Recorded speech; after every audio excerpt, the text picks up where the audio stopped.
Hello friends, welcome to Kavi foods. இன்றைக்கி நம்ம butter முறுக்கு செய்யலாம்.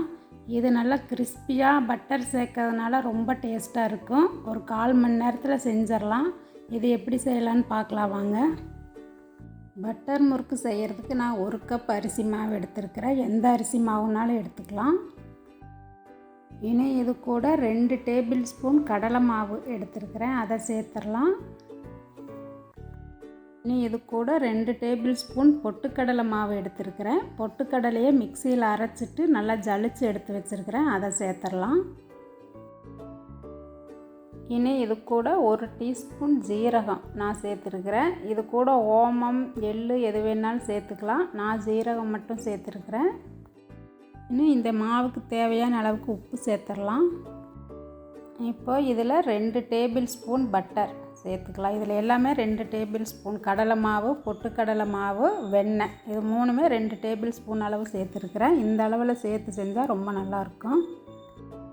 இப்போ இதில் 1 டீஸ்பூன் பெருங்காயம் சேர்த்துருக்குறேன். இப்போ இதை எல்லாத்தையும் கையால் நல்லா மிக்ஸ் பண்ணி விட்டுறலாம். பட்டர் மாவில் எல்லா பக்கமும் பரவுற மாதிரி நல்லா கலந்து விட்டுறணும். இனி இதில் கொஞ்சம் கொஞ்சமாக தண்ணி சேர்த்து பிசைஞ்சுக்கலாம். மாவு ரொம்ப கெட்டியாகவும் இருக்கக்கூடாது, நல்லா சாஃப்டாக இருக்கிற மாதிரி பிசைஞ்சுக்குங்க. இப்போ இந்த அளவுக்கு இருந்தால் சரியாக இருக்கும். இனி நம்ம முறுக்கு பிழிஞ்சுக்கலாம். நான் ஸ்டார் உள்ள அச்சு எடுத்துருக்கிறேன். இதில் உள்ள எண்ணெய் தடவிட்டு அந்த மாவை இதில் சேர்த்துடலாம். இதுலேயே 3 ஸ்டார் உள்ள அச்சும் இருக்குது, அதில் வேணாலும் செஞ்சுக்கலாம். இப்போ அந்த மாவை இதில் சேர்த்தாச்சு. இனி நம்ம முறுக்காக பிழிஞ்சு எடுத்துக்கலாம்.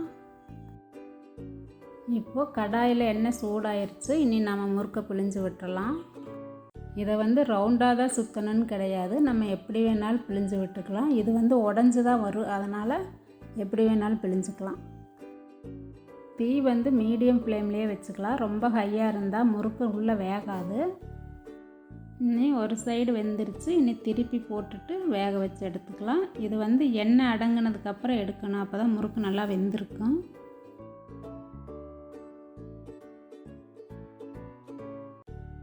இப்போ எண்ணெய் சலசலப்பெல்லாம் அடங்கிருச்சு. இனி சரியாக இருக்கும். இனி எடுத்துடலாம் முறுக்கை. இந்த அரிசி மாவு மட்டும் ரெடியாக இருந்தால் போதும். ஒரு 1/4 மணி நேரத்தில் டக்குன்னு செஞ்சு முடிச்சிடலாம். ரொம்ப ஈஸியாக செய்யலாம். இனி இதை எடுத்துடலாம். இதே மாதிரி எல்லா மாவையும் முறுக்கா பிழிஞ்சு எடுத்துடலாம்.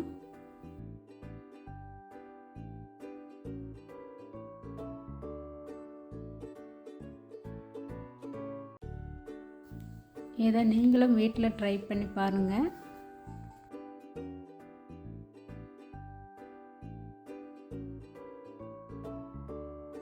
இந்த வீடியோ உங்களுக்கு பிடிச்சிருந்தால் லைக் பண்ணுங்கள், ஷேர் பண்ணுங்கள், மறக்காமல் சப்ஸ்கிரைப் பண்ணுங்கள்.